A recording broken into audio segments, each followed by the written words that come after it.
So this is 1 cup or 125 grams of all-purpose flour. This is 1/4 cup plus 2 tablespoons or 37 grams of alkalized cocoa powder.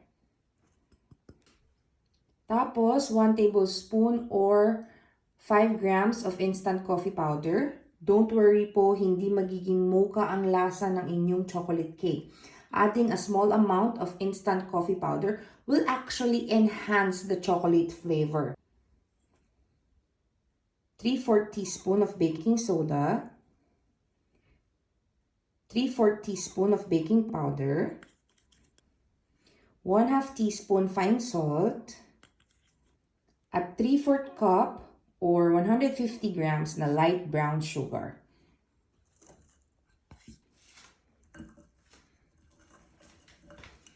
Tapos, sift lang and stir. By the way, I am showing you only half measurements of a full recipe.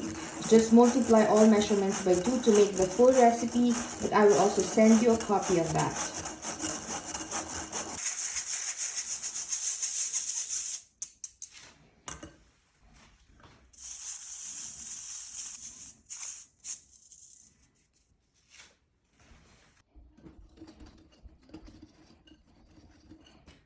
To this, we will add our wet ingredients. Let's start with 1/4 cup or 56 grams of cooking oil. I am using canola oil, but you can use other cooking oils basta walang strong smell or taste.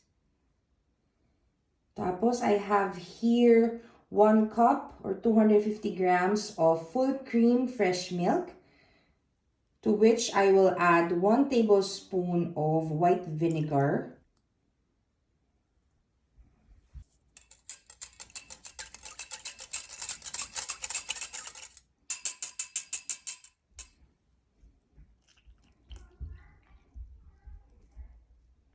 Just mix everything together until well combined, and that's it.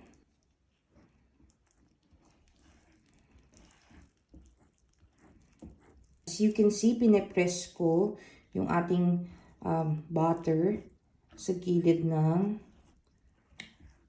bowl para ma-eliminate yung mga naging buo-buo.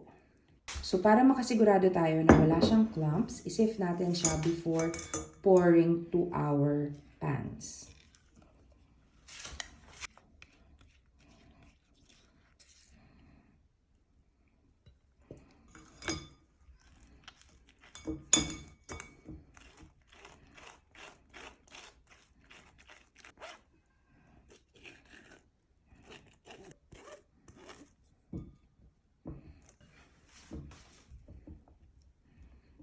Now we are ready to pour. For this recipe, we will be using 3 pieces of 6 by 3 by 2 inches na loaf pan. I am actually reusing mine from my recipe testing, kaya medyo lukot-lukot na sila. So after computing the total volume of all ingredients, I need to pour about 200 grams of batter in each pan. Don't forget to tare your weighing scale.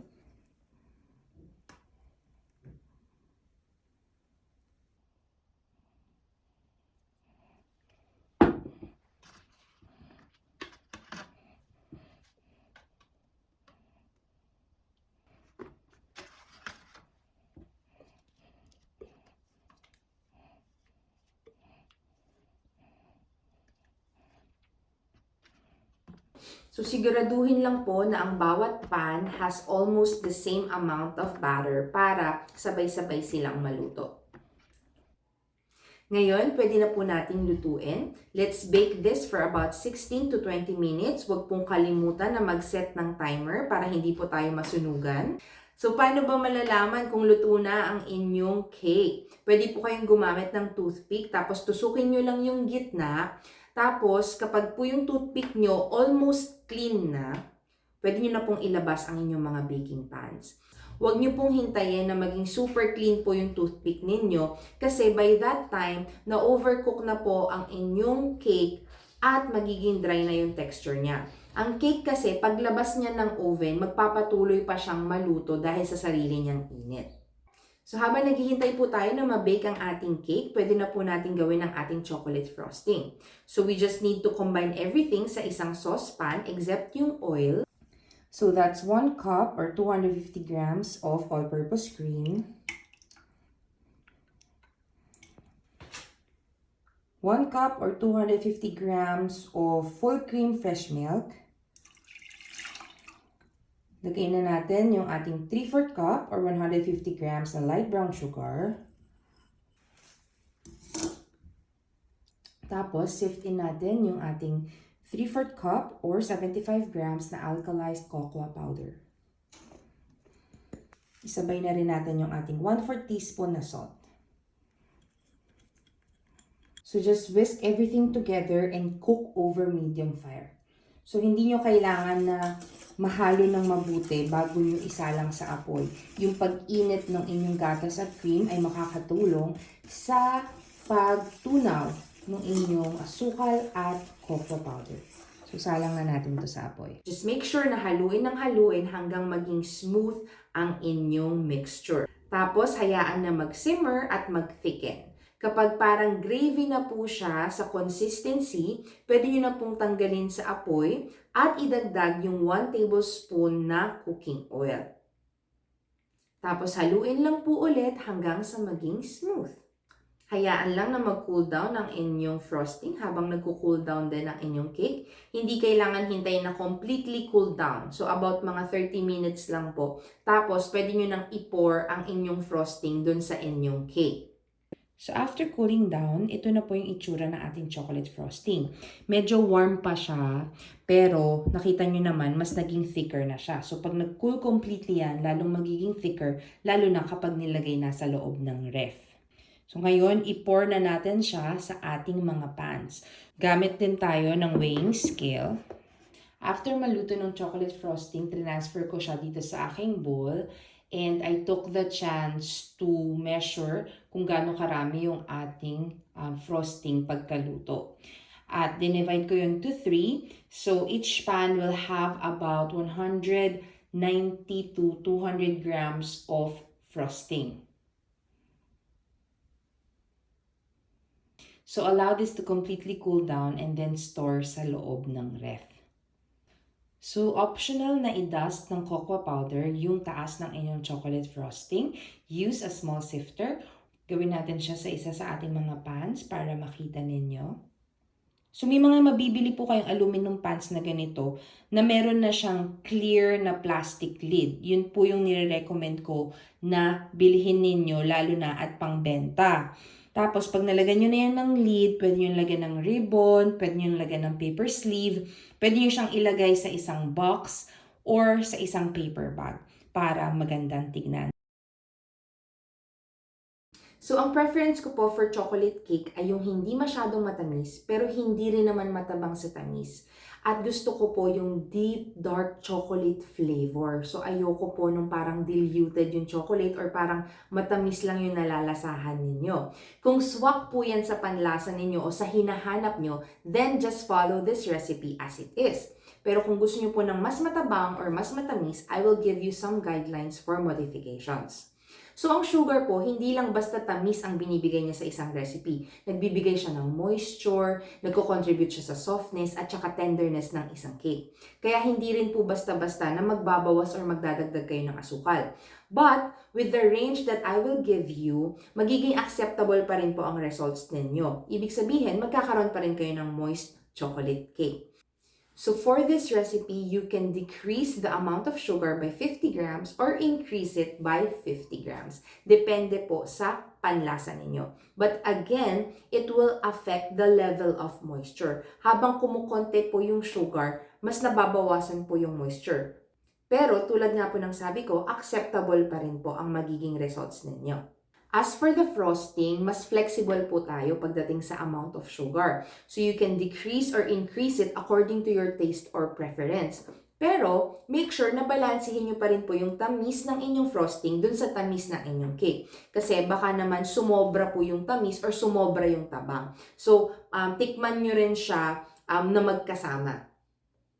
Tapos, kung gusto nyo pong gawing milkier, you can substitute condensed milk for the light brown sugar. For example, dito po sa recipe na ito, nakalagay 150 grams na light brown sugar ang ilalagay nyo dun sa frosting. Tanggalin nyo na po yun, tapos palitan nyo po ng condensed milk. Pero doblehin nyo po yung amount. So, 150 grams light brown sugar, dapat 300 grams na condensed milk po yung ilalagay ninyo. Kasi ang condensed milk is about 50% sugar po yan. So, yun yung amount na kailangan para mapalitan niya yung tamis na binibigay ng asukal. Yung naidagdag po na weight nung condensed milk, tanggalin nyo naman siya dun sa fresh milk. So, kung di ba 300 grams of condensed milk yung nilagay nyo, bawasan nyo ng 150 grams yung inyong fresh milk para mabalance pa rin po yung overall na weight ng inyong frosting. Don't worry, ito pong mga bagay na ito o itong mga detalye na ito ay ilalagay ko po dun sa ipapadala ko sa inyo na free resource sa Tuesday. So make sure you are signed up. Meron po tayong link dyan sa caption. And lastly, kung mapapansin nyo po, ang recipe na ito ay wala talagang eggs. So pwede siya sa mga may egg allergies or resistance. Tapos, kung gusto niyo po siyang gawing vegan-friendly, just substitute water for the milk. So, dito po sa recipe na to, kailangan natin ng 1 cup of milk. So, just substitute 1 cup water for that 1 cup of milk. As for the costing, ito po ang details. As you can see, ang kasama lang po dyan ay yung mga ingredients. Hindi pa po kasama ang packaging. Ang packaging po kasi ay magdedepende sa inyo. So, nasa sa inyo kung gaano kasimple or kabongga ang packaging ng inyong product. But if you want to sell your product at a higher price, kailangan maganda yung packaging. Kailangan nire-represent ng packaging yung price na ina-ask nyo from your customers. Tapos, don't forget na ilagay yan sa costing. So hanggang dito na lang po muna tayo. I hope marami po kayong natutunan at nakatulong po sa inyo ang recipe video na ito. Again, don't forget to sign up so I can send you a copy of this recipe with the full measurements and half measurements as well as the costing and guidelines for modifications. Meron po tayong link dyan sa ating caption below. Also, please like and share this video at mag-subscribe po kayo sa aking channel, sa YouTube, and then sa Facebook din po. Meron din po akong Instagram account at Foodtrepreneurs Collective. At huwag niyo po kang kalimutang itag sa mga pictures ng inyong finished products. So, uulitin! Tikman na natin. So, syempre, maganda kung na-chill na at saka natin tinikman para mas naging thicker pa yung ating frosting. Pero, hindi na tayo makapaghintay. Kaya tikman na natin. At gusto ko rin naman po yung aking chocolate cake ay warm.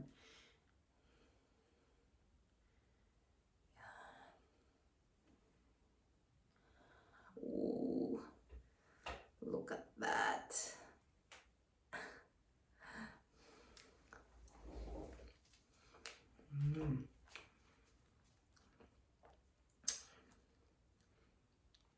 Ang sarap. Ay.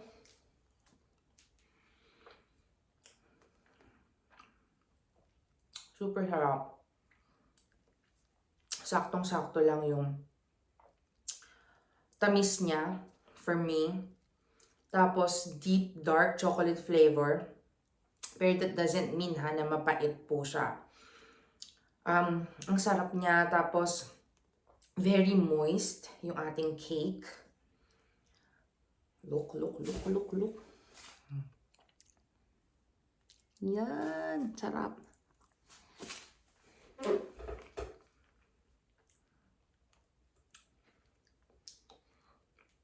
Social ang lasa. Ang sarap talaga.